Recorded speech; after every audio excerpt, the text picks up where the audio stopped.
함께 말씀 나누도록 하겠습니다. 오늘도 말씀을 통하여 우리에게 주시는 은혜가 풍성하기를 소망합니다. 우리가 살다 보면 어디에 속해 있는지, 그리고 누구에게 배웠는지, 또 그 사람의 출신, 그리고 그 사람의 소속, 그리고 그 사람을 가르친 선생님은 누구였는지 중요하게 작용할 때가 많이 있습니다. 어디 가면 항상 뭐부터 물어보죠? 어디서 왔냐? 어디 출신이냐? 호남이냐? 영남이냐? 어디서 공부했냐? 제가 군대에 갔더니 군교회 목사님이 쉽지 않은 일인데 총신대학교를 나오신 군 목사님을 만났어요. 근데 이제 저한테 그러시더라고요. 내가 총신 86기인데 너희 아버지는 몇 기냐? 제가 아버지 신대원 기수를 어떻게 알까요? 모른다고 하니까 알아와라 이렇게 말씀을 하시더라고요. 그 사람이 어떤 환경에서 그리고 어디에 소속되어 누구에게 배웠느냐에 따라 그 사람의 지적 능력, 또 보는 관점, 해석하는 능력, 삶을 살아내는 실력까지 중요하게 작용합니다. 그래서 부모님들은 자녀를 양육할 때 몇 가지 조건이 있죠. 좋은 선생님, 혹은 좋은 학원, 좋은 학교를 보내기 위해 부단히 애를 씁니다. 요즘은 좋은 교회를 찾기도 합니다. 시설, 편의뿐만 아니라 내 자녀의 신앙을 맡길 교육이 잘 이루어지는 교회가 어딘지 주된 관심사가 되기도 합니다. 왜냐하면 결국 내가 어디에 소속되어 있고 어디에서 배웠고 어디에 거하고 있는지에 따라 나의 정체성을 규명하는 지표가 되기 때문에 그렇습니다. 정체성이라는 것은 결코 단독으로 주어지지 않습니다. 정체성은 항상 외부로부터 주어집니다. 그래서 내가 어디에 속해 있는지가 나의 정체성을 결정하는 중요한 요소가 됩니다. 신앙에 있어서도 마찬가지입니다. 내가 어디에 속해 있는지가 너무나도 중요합니다. 내가 어디에 속해 있는지가 나의 정체성, 신앙의 정체성을 규명하기 때문에 그렇습니다. 그래서 때로는 성경은 이분법적으로 딱 구분해서 얘기할 때가 있습니다. 내가 하나님께 속해 있는가 아니면 마귀에게 속해 있는가? 둘 중 하나라고 분명하게 얘기하고 있습니다. 사랑하는 성도님들, 우리는 하나님께 속한 주의 자녀인 줄 믿습니다. 우리는 하나님께 속해 있습니다. 우리의 정체성은 하나님께로부터 부여받았습니다. 그래서 우리는 하나님이 주신 말씀으로부터 모든 지식을 배웁니다. 세상을 보는 관점도 배웁니다. 해석하는 능력을 길러냅니다. 그리고 삶을 살아내는 실력도 결국 신앙인은 말씀에서 나오게 되어 있습니다. 그런데 이게 한 번에 되지 않습니다. 쉽지 않습니다. 왜냐하면 우리의 본성이 우리가 이전에 속해 있던 곳을 향해 계속 가려고 하기 때문에 그렇습니다. 우리의 옛 자아가 끊임없이 올라옵니다. 그리고 외부의 환경이 끊임없이 우리를 이전 모습으로 돌아가라고 계속해서 자극합니다. 그래서 신앙생활을 하다가 이런 생각이 찾아올 때가 있습니다. 내가 지금 하나님께 속해 있는 게 맞나? 그래서 우리에게 필요한 것이 있다면 무엇일까요? 바로 훈련입니다. 우리의 본성을 거스르는 일이기 때문에 이 훈련을 멈추면 우리는 바로 이전에 속해 있던 곳으로 돌아가게 되어 있습니다. 그래서 바울은 디모데에게 오늘 말씀 디모데후서 바울이 디모데에게 쓰는 편지에 강조하고 있는 게 바로 배움과 훈련을 아주 강조합니다. 왜냐하면 지금 디모데가 처한 환경이 아주 만만치 않은 환경이기 때문에 그렇습니다. 디모데뿐만 아니라 그 당시 함께 있던 성도들의 정체성을 송두리째 흔들어 놓는 상황에 처해 있기 때문에 그렇습니다. 그렇다면 과연 디모데가 처한 상황이 어떠했길래 그랬을까요? 잠시 배경 설명을 드리면요. 바울이 살아생전 썼던 서신 중에 마지막 서신이 바로 오늘 읽은 말씀 디모데후서입니다. 바울이 이제 로마 감옥에 갇혀 곧 순교를 앞두고 있는 상황에서 아들과 같이 여긴 후임 목회자인 디모데에게 쓴 마지막 편지가 바로 디모데후서입니다. 성도님들 그런 거 있잖아요. 이렇게 신앙생활을 하다 보면은 내가 정말 의지하는 동역자나 또 선배, 후배 혹은 목사님이 있는데 그분이 갑자기 다른 곳에 가게 되거나 아니면 이제 함께 할 수 없는 상황이 생겼을 때 이런 생각이 들 때가 있습니다. 이제 나 혼자서 어떻게 이 막막한 신앙생활을 헤쳐나갈 수 있을까? 아니면 고민이 될 때 이제 누구에게 물어봐야 하지? 그런 경험 있으시죠? 이게 또 사람이 많다고 해서 다 의지할 수 있는 것도 아닙니다. 그 디모데가 있던 당시에도 훌륭하고 유능한 사도들과 신앙의 선배들이 많이 있었습니다. 그러나 지금 디모데가 처한 상황도 마찬가지입니다. 신앙적으로 정말 의지하고 있던 선배 목회자인 바울이 감옥에서 순교의 위기에 처해 있는 상황에 디모데는 지금 자신에게 맡겨진 성도들을 양육해야 하고 끊임없이 들어오는 외부의 여러 신앙적인 공격 앞에 이 성도들을 보호해야 하는 부담이 어마어마했습니다. 디모데에 대해서 몇 가지 성경에서 알려주는 것을 토대로 제가 몇 가지 추측을 해보니까 디모데가 기질적으로 성향이 조금 유약했던 것 같습니다. 그리고 몸도 조금 약했던 걸로 보입니다. 그리고 다 아시는 것처럼 디모데가 나이가 어렸다고 나와 있습니다. 디모데가 강한 리더십을 가지고 어떤 목회를 이끌어가는 스타일은 아니었던 것 같습니다. 수줍음이 많은 스타일인데 바울이 생각하기에는 디모데의 기질상 목회하기가 굉장히 어려운 상황으로 보았던 것 같습니다. 우리도 그렇잖아요. 이렇게 부모님이 볼 때 자녀들이 다 걱정이 되지만 특히 더 걱정이 되는 자녀들이 있으시죠? 저희 어머니도 저보고 처음에 신학을 하지 말라고 했습니다. 기질상 목회에 안 맞다라는 거예요. 그래서 어머니가 지금도 저한테 한 번씩 그렇게 말씀하세요. 아들아, 너는 누가 써주는 데 있으면 평생 부목사나 해라. 그럼 제가 어떻게 답해야 할까요? 아멘? 이라고 답해야 할까요? 바울이 디모데를 볼 때 걱정이 되는 거예요. 왜냐하면 시대가 굉장히 악합니다. 말세예요. 디모데의 유약한 기질을 봐주면서 상대해줄 세상이 아니에요. 저는 지금 아직 신학대학원을 다니고 있는데 신대원에서 이제 매일 체프를 드립니다. 그럼 이렇게 체프를 드리면은 가끔 이제 보통은 교수님들이 이제 설교를 하시지만 외부에서 목사님들이 한 번씩 오셔서 설교를 하실 때가 있습니다. 그러면은 자주 하시는 말씀이 있으세요. 이런 말씀을 하세요. 전도사님들, 여러분이 목회하는 시대는 앞으로 더 힘들어질 겁니다. 우리가 좋은 시대 살다 먼저 갑니다. 마치 그 군대 전역하는 선배가 말하는 느낌이 나긴 하는데 결국 요지는 시대가 점점 어려워진다라는 겁니다. 성도님들은 어떻게 느끼고 계시나요? 맡겨진 직분의 자리가 만만치 않으시죠? 교회를 오래 섬기셨던 분들은 더 잘 느끼고 계실 겁니다. 예전에 느꼈던 교회와 지금 느끼고 계신 교회의 어떤 느낌이 많이 다르실 수 있을 겁니다. 시대가 계속해서 변하고 사람마다 가지고 있는 기질도 다르고 생각이 다양하기 때문에 모두가 다 다른 것을 느끼고 다양한 것들을 경험하게 됩니다. 그래서 바울은 디모데에게 계속해서 정체성을 흔드는 세상의 수많은 공격과 나 자신과의 싸움에서 무너지지 않기 위해 권면하는 겁니다. 디모데야, 너는 배우고 확신한 일에 거하라. 너가 누구에게서 배웠는지 그리고 너가 누구에게 속했는지를 기억하라고 말하고 있는 것입니다. 왜요? 그 배움은 사람으로부터 난 것이 아니라 바로 하나님의 말씀으로부터 났기 때문입니다. 시대가 변하고 사람도 변하고 지식도 변하고 문화도 변하고 우리는 이것을 세계상의 변화라고 부릅니다. 세계상은 시대를 거듭할수록 변화됩니다. 그러나 변하지 않는 한 가지가 있다면 바로 우리에게 주신 성경입니다. 성경 66권이 만고불변한 진리임을 믿으십니까?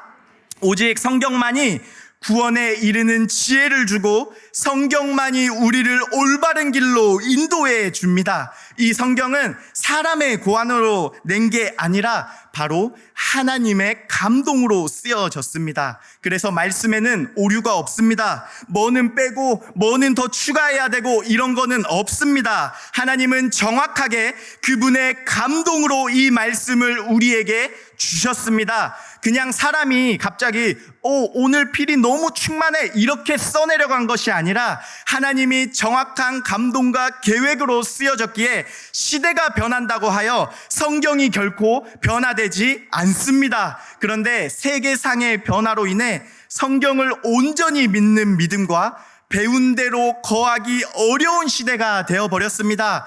지금 우리가 살고 있는 시대나 그 당시 디모데가 있던 시대나 쉽지 않은 시대를 살아가고 있습니다. 문명의 이기 속에 점점 개인주의화 되어가고 있는 세상과 세속의 물결이 교회 안으로 계속 유입되면서 모이기가 점점 쉽지 않게 되었습니다. 세대 간의 갈등, 선후배의 끈끈함이 많이 사라진 것 같습니다. 먹고 살기는 훨씬 좋아진 것 같은데 정신적으로 아픔을 가진 이들, 무기력, 도태, 고독, 방황하는 사람들이 너무나도 많이 일어나고 있습니다. 바울은 단지 우리랑 관련 없는 세상에서 일어나는 일을 지금 말하고 있는 것이 아니라 바로 이런 일들이 교회 안에서도 일어나고 있다고 말하고 있는 것입니다. 그래서 그런 일어나는 일, 그 시대에 대해서 바울은 오늘 다 읽진 않았지만 디모데후서 3장 1절에서 이렇게 표현을 합니다. 말세에 고통하는 때라고 표현을 하고 있습니다. 교회 외부적으로, 내부적으로 본성을 따라 살아가는 사람들, 악한 사람들, 모든 행동이 자기중심적인 사람들, 하나님에게 적대적인 사람들, 교회 안에 잘못된 사상과 왜곡된 말씀을 전하는 사람들이 있기 때문에 그 시대가 고통하는 시대라고 얘기하고 있습니다. 이런 일들이 반복해서 계속 일어나면 믿음이 흔들려요. 이거 내가 잘못 믿고 있는 거 아닌가?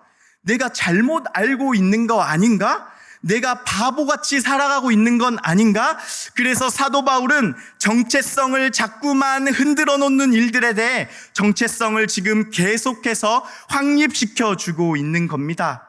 내가 지금 올바른 방향으로 잘 살고 있는 건지는 다른 누가 답해주는 것이 아니라 바로 성경 말씀이 우리에게 답해줍니다. 디모데후서를 종합하면 그래서 바울은 성경을 강조합니다. 성경만이 구원에 이르는 지혜를 주고 성경만이 올바른 방향을 가지고 살아갈 수 있는 지침이 된다라고 얘기하고 있습니다. 그런데 항상 시대마다 성경을 거부하고 뒤집어 놓으려는 시도가 늘 있어 왔습니다. 그래서 교회의 역사를 보면은 교회가 항상 도전받았던 부분이 있는데 뭘까요? 바로 성경입니다. 성경에 대한 도전은 시대를 불문하고 끊임없이 있어 왔고 지금 시대에도 성경에 대한 도전은 끊임없이 일어나고 있습니다. 그러면 도대체 왜 성경이 도전을 받을까요? 오늘 다 읽진 않았지만 2절부터 9절까지 바울은 그 이유에 대해서 몇 가지 표현을 하는데 저는 네 파트로 나누어서 봅니다. 첫 번째는 개인입니다. 두 번째는 가정, 그리고 사회, 그리고 마지막으로 교회입니다. 이 네 가지 파트 중에 첫 번째, 개인에 대한 것입니다. 첫 번째, 자기를 사랑한다라고 말하고 있습니다. 이것은 죄의 특징 중에 하나입니다. 자기를 사랑해야 됩니다. 그런데 문제는 자기만 사랑한다는 것입니다. 그래서 자기를 위해서 좋은 것들만 취합니다. 그래서 바울은 계속해서 그런 사람들의 특징은 돈을 사랑하고 쾌락을 사랑한다라고 얘기하고 있습니다. 그 뒤에 표현들은 자기 사랑의 의미를 확대해서 지금 계속해서 표현해주고 있습니다. 자랑, 교만, 비방, 이게 원어 성경으로 조금 의미를 파악하면은 이 자랑하며라는 것은 쉽게 얘기하면 허세 부리는 사람을 말합니다. 여기서 교만이라는 단어는 오만한에 좀 더 가까운데 거드름 피우는 사람을 말합니다. 이 거드름 피우는 사람의 특징이 있습니다. 자신에 대해서는 굉장히 관대합니다. 그러나 남에게는 관대하지 못합니다. 그래서 그런 거드름 피우는 사람들의 이어지는 특징이 바로 비방입니다. 그래서 바울은 그 뒤에 비방을 붙여 넣었습니다. 다른 사람을 무시하거나 나쁘게 말합니다. 그러나 자신에게는 한없이 관대합니다. 죄된 본성을 가진 모든 사람이 가지고 있는 특징입니다. 그리고 다음 특징인 가정으로 넘어갑니다. 부모를 거역한다고 나와 있습니다. 부모에게 감사하지도 않는다고 나와 있습니다. 부모 자녀 관계가 시대가 갈수록 더 안 좋아지고 있는 상황입니다. 가정에서의 이러한 특징이 어디로 이어질까요? 바로 사회로 확대가 됩니다. 사회적인 모습으로 그대로 드러납니다. 여기 이제 모함이라고 표현되어 있는데 이 모함이 디아블로라는 단어입니다. 모함은 그냥 문자적으로 해석하면 그냥 이간질하는 자입니다. 마귀들입니다. 험담꾼들을 말합니다. 이런 사람들의 특징은 서로 속고 속이는 일들을 자행합니다. 그리고 계속해서 바울은 얘기합니다. 방탕한 자, 다스리기 어려운 사람, 자기 고집이 강한 사람, 절제하지 못하는 사람, 사람을 대할 때 싸납게 대하거나 선한 것을 좋아하지 않는 사람, 그리고 배신, 조급함, 말과 행동을 조금도 한 번 더 생각해보지 않고 행동해버리는 사람, 그리고 자만하는 모습들, 이러한 모습을 올바르게 인도하고 교육할 수 있는 것이 성경인데, 성경이 불편하니 성경을 멀리하거나 성경의 말씀들을 자기 좋을 대로 해석해 버립니다. 그런데 이러한 개인, 가정, 사회에서의 모습이 아까 네 파트의 마지막 부분, 바로 교회에서도 그대로 나타납니다. 5절 말씀에 보니까 경건의 모양은 갖추고 있는데 능력을 부인한다라고 말하고 있습니다. 실상 성경을 부정하는 모습이 밖에서만 일어나는 것이 아니라 바로 교회 안에서도 그대로 나타나고 있습니다. 외적인 모습은 다 갖추고 있지만 어쩌면은 외양만 갖추고 있는 사람들이 더 경건해 보일 때가 있습니다. 더 신앙인 같아 보일 수 있습니다. 그러나 실상 능력은 부인합니다. 그래서 교회와 교회 밖에서의 모습에서 엄청난 괴리감과 이질적인 모습을 드러냅니다. 또한 교회 안에 거짓 선동자들이 일어납니다. 6절 말씀을 보니까 개인들의 집에 살며시 찾아가서 이렇게 잘못된 거짓 교리, 거짓 말씀으로 이렇게 유약한 사람들을 이끌어내는, 유인해내는 자들이 있었습니다. 보니까 남편들이 일을 하러 나간 사이에 여자 아니면 여자 혼자 사는 집에 찾아가 죄의식과 약점을 들추어내어 유혹하는 자들이 있었습니다. 그리고 그 당시 여성들은 배움의 기회가 쉽지 않았습니다. 그래서 지적인 약함을 가지고 현혹하는 것입니다. 그러면 여성들이 그 배움의 기회가 쉽지 않기 때문에 그 약함을 틈타서 현혹하는 그 말씀에 훅 빠져들게 되는 것입니다. 그래서 진리의 말씀인 성경에 대한 확신을 가질 수가 없는 것입니다. 그리고 바울은 가짜 교사의 본보기로 얀네와 얀브레라는 사람을 언급합니다. 이 두 명은 구약의 이름이 나오지 않습니다. 그저 유대 전승에 따르면 마술사로 알려져 있습니다. 거짓 교사들은 마술사와 같이 이 속이는 자들입니다. 이것은 지금 시대뿐만 아니라 항상 구약 시대에도 신약 시대에도 어느 시대에서나 있었던 사람들입니다. 이러한 특징들로 인해 성경은 항상 공격을 받습니다. 그래서 성경을 바로 전하고 가르치는 자가 같이 공격을 받습니다. 그런데 우리가 놀라운 일은 아닌 것은 예수님 오신 이후로 2000년의 교회 역사가 이미 이를 입증하고 있습니다. 개인, 가정, 사회에서뿐만 아니라 이단들의 여러 공격 앞에 교회는 끊임없이 아픔을 겪어야 했고 지금 현 시대에도 마찬가지입니다. 현 시대에서 교회가 가장 중요하게 강조하고 항상 말하면서도 어쩌면 가장 취약하고 방치해 놓는 것이 무엇이라고 생각하시나요? 바로 성경입니다. 굉장히 아이러니한 모습입니다. 저는 많은 것들이 있지만 교회에서는 평소 잘 다루지 않는, 그러나 이미 세상과 이성을 가진 사람들이 가지고 있는 기본적인 생각 속에 성경을 어떻게 대하고 있는지 조금 어려운 얘기일 수 있지만 한번 나눠보려고 합니다. 성경이 글로 되어 있죠. 성경이 글로 되어 있습니다. 그래서 세상에 똑똑하다고 하는 사람들이 일반 학문의 방법론을 가지고 성경을 접근하는 시도를 합니다. 그러나 이게 사람들이 가지고 있는 기본 특성입니다. 우리도 이성으로 잘 이해가 되지 않으면 받아들이기가 쉽지 않죠. 일반 학문의 방법론은 인간의 지성을 최고로 여깁니다.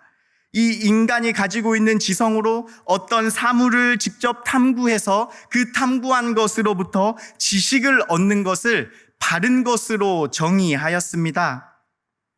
이것은 근데 혹시 철학자 중에 아리스토텔레스 혹시 들어보셨나요?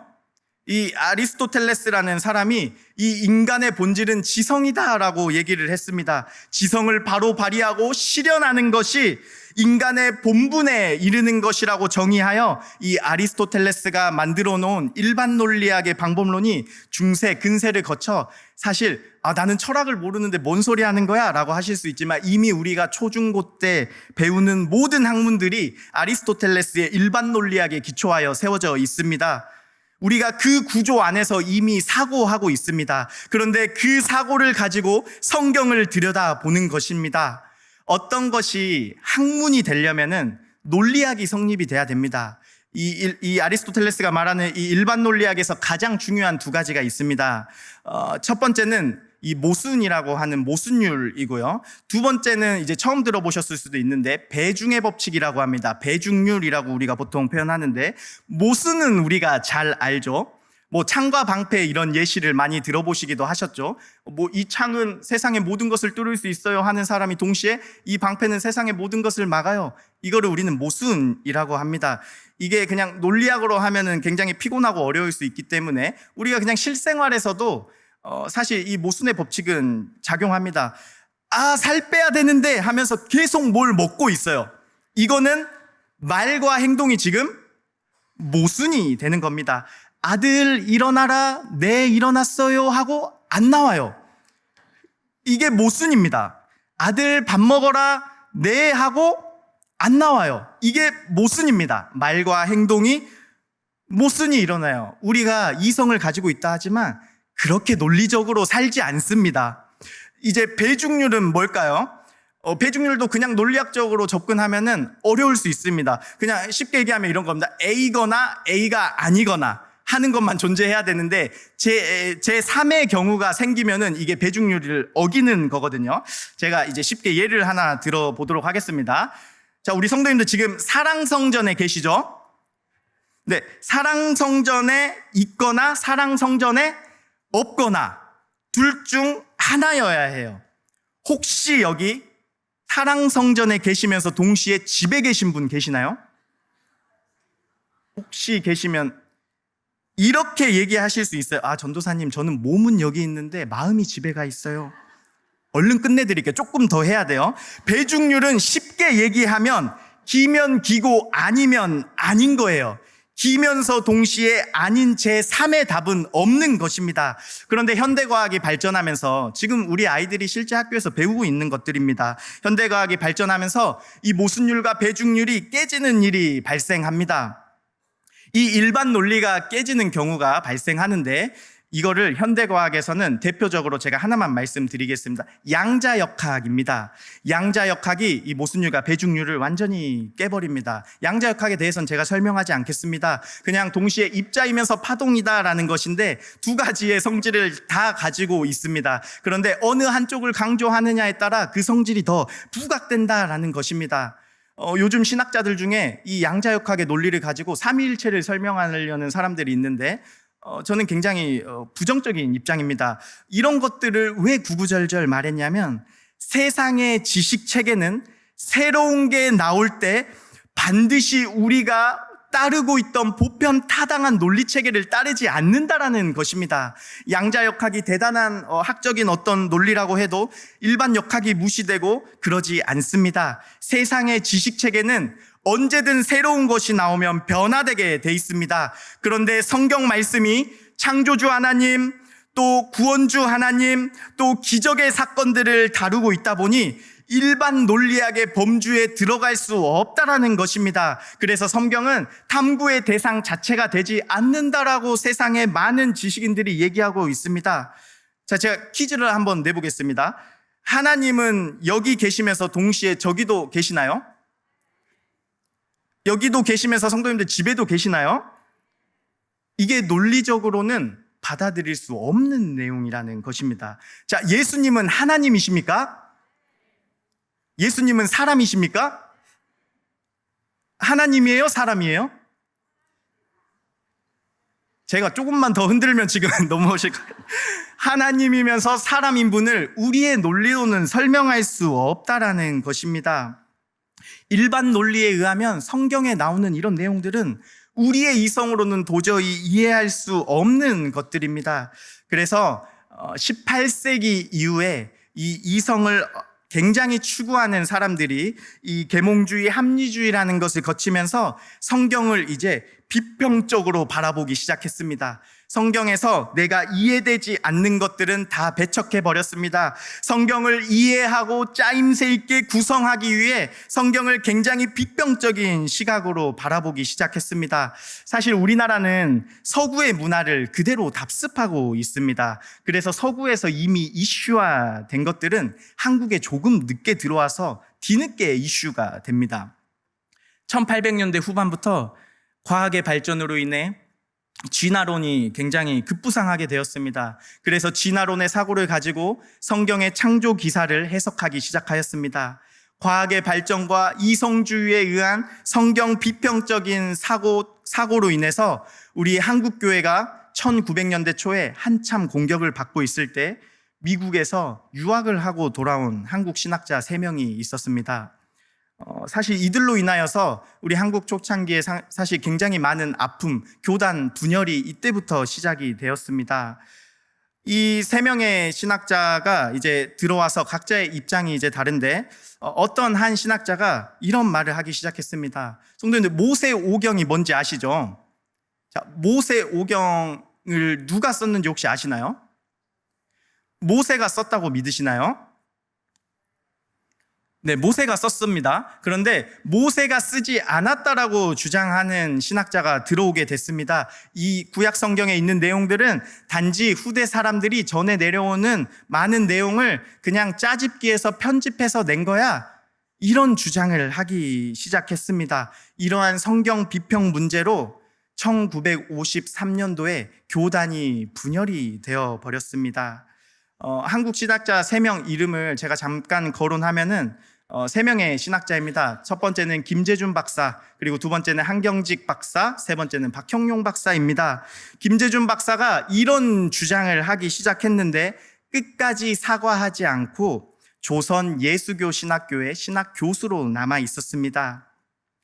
그 조선 예수교 신학교가 대한민국으로 칭호가 바뀌면서 지금의 이제 한신대학교, 한국신학대학교로 지금 자리 잡아 있습니다. 이 신학교는 김재준 박사의 그 사상을 이어받아서 지금도 계속해서 자유주의 신학을 가르치고 있습니다. 그리고 또한 김재준 박사님과 절친한 친구였던 이 한경진 목사님도 사실 같은 사건에 연루되어 있었는데, 한경진 목사님은 그 당시 총회에 사과를 했습니다. 그런데 후에 또 신학적인 문제를 일으켜서 결국 1959년도에 우리 합동 측과 통합 측이 분리되는 일이 발생을 해버렸습니다. 사실 그 당시 우리 한국교회는 굉장히 6.25 전쟁 이후로 어려움을 겪고 있어서 미국의 선교단체 후원을 받고 있었던 상황이었습니다. 그런데 한경진 목사님의 주장을 반대하는 입장에 서게 되면서 그 모든 선교의 후원 자금을 못 받게 되었습니다. 제가 굉장히 편협한 시각으로 통합 측을 볼 수도 있겠지만, 그 당시 통합 측 목사님들이 합동 측 목사님들을 향해 굉장히 비난을 했습니다. 가난하고 무식한 것들만 모여 있다고 했습니다. 그때 당시 이제 책임을 져야 되기 때문에 이제 박형용 박사와 또 명신홍 박사라는 분이 계시는데, 그분들이 이 책임감을 안고 명신홍 박사님은 대장암 말기였음에도 불구하고 미국에 건너가서 모금을 하기 시작했습니다. 그래서 그 모금을 해서 조금씩 신학교를 세우고 또 장로님들의 헌신으로 건물을 세우고 이렇게 해서 세워진 것이 지금에 있는 총신대학교입니다. 이렇게 어려운 시대를 계속해서 겪으면서 결국 계속해서 지켜나가려 했던 것은 바로 성경 말씀입니다. 왜 그런 선택을 하게 되었는지는 저도 잘 모르겠습니다. 그저 후대가 역사에 일어났던 사실을 놓고 평가할 뿐입니다. 간단하게 이야기했지만 제가 강조하고 말씀드리고 싶은 것은 바로 이 성경 말씀이 이토록 중요하다라는 것입니다. 우리가 배우고 확신한 일에 거해야 합니다. 그러나 거하는 것이 쉽지만은 않습니다. 좋던 싫던 우리는 마지막 때를 살아가고 있습니다. 마지막 때의 특징은 성경을 와해하고 믿음을 잃게 만들어 버립니다. 신앙을 잃게 만드는 여러 세상의 외부적인 요인과 내 안에 있는 죄성이 결합하여 믿음과 성경을 멀리하게 해버립니다. 성도님들, 그렇다면 믿음은 도대체 뭘까요? 믿음은 논리와 논증으로 되는 것이 아닙니다. 믿음은 논리와 논증 없이 즉각적으로 하나님의 말씀이 내 지식으로 받게 하는 영혼의 기능입니다. 뛰어난 논리로 설명해서 성도님들께서 받아들였다면 기독교는 알파고를 만드는 데 충실해야 됩니다. 저도 그렇지만 여러분도 맡겨진 자리에 있으면 늘 두렵고 부족함을, 그리고 무기력함을 느낄 때가 있습니다. 내가 아는 것이 별로 없는데? 아니면 내 개인적인 문제들, 또 가정의 문제 혹은 직장의 문제, 여러 루트를 통해 들어오는 수많은 정보들, 우리를 두렵게 하고 우리의 믿음을 약하게 만들어 놓는 일들이 너무나도 많이 있습니다. 그럴 때 우리가 할 수 있는 것은 또 다른 논리 체계를 가져와서 그것들을 증명해내는 시도를 하는 것이 아니라 바로 배우고 확신한 일에 거하는 것입니다. 세상에서 아니면 교회에서조차 고리타분하고 무식하다라고 비판받을지라도 말씀편에 서서 그 자리를 지켜주시기를 축복합니다. 그게 마지막 때를 살아가는 복음과 함께 고난받는 자의 올바른 자세입니다. 그래서 우리가 해야 될 것은 바로 배우고 확신한 일에 거하며 여기저기 기웃거리는 것이 아니라 오직 진리의 말씀인 성경을 따라가면 됩니다. 다음 세대 자녀들도 우리가 말씀으로 양육해야 합니다. 교회는 다른 거 가르치는 곳 아닙니다. 만고불변의 진리인 성경을 가르치고 선포해야 합니다. 말씀이 선포되고 가르쳐지지 않는다면 교회의 존재 목적을 상실하게 됩니다. 그러니 사랑하는 성도님들, 진리의 말씀을 자녀들에게 가르치시고 알려주시고 배우고 확신한 일에 거할 수 있도록 힘써 주시길 부탁드립니다. 그럴 때 교회는 마지막 시대를 감당할 수 있습니다. 말씀의 기준이 분명해야 교회가 삽니다. 성경과 믿음을 저버리게 만드는 세상의 수많은 도전 앞에 말씀의 기준으로 시대를 뚫고 나가는 우리 성도님들과 또한 다음 세대 자녀들이 동광교회에 많이 일어나기를 소망합니다. 또한 교회의 비전센터가 잘 건축되어 우리 다음 세대 자녀들이 그곳에서 말씀으로 양육받으며 말씀으로 이 시대의 시대정신을 이끌어갈 주의 자녀들이 많이 나오기를 소망합니다. 사랑하는 성도님들, 한 주도 배우고 확신한 일에 거하시며 넉넉하게 세상을 살아가시는 저와 성도님들 되길 바라며 이 시간 제가 기도하도록 하겠습니다. 하나님 아버지, 시대가 어렵습니다. 성경을 와해시키고 또 믿음을 저버리게 하는 일들이 많이 일어납니다. 우리가 배우고 확신한 일에 거해야 하는데 수많은 공격이 난무하는 시대를 살아가고 있습니다. 우리 어른 세대뿐만 아니라 우리 자녀들이 살아갈 시대는 더욱더 그렇습니다. 시대가 어려울수록 우리는 더욱 진리의 말씀을 붙들고 진리의 말씀을 옳게 분별하여 바로 가르치고 전하는 자들 되게 하여 주시옵소서. 그리고 우리가 배우고 확신한 일에 거하여 우리의 정체성을 송두리째 흔들어 놓는 여러 시험 앞에 말씀의 정체성을 바로 지켜 교회를 건강하게 세워나갈 수 있도록 인도하여 주시옵소서. 은혜를 감사드리며 예수님 이름으로 기도합니다. 아멘.